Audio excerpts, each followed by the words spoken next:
Davide cosa? Franceschino, centro gestionale, centro storico di Castello. Ok. Allora, che segnalazione avete ricevuto? Cosa succede così?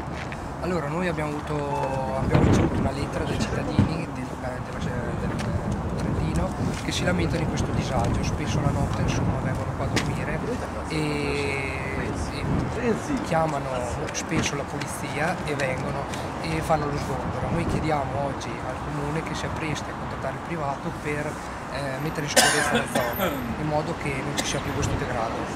C'è un po' di sicurezza all'interno della zona, è l'unica zona che è sotto discussione o ce ne sono anche altre secondo la segnalazione speciale?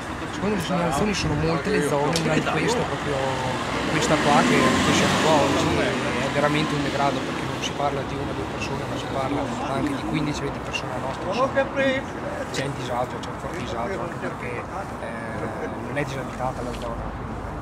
E le forze dell'ordine possono fare poco. Chiaramente vengono segnalate ai cittadini, però chiaramente la situazione torna uguale la settimana dopo. Grazie. Grazie.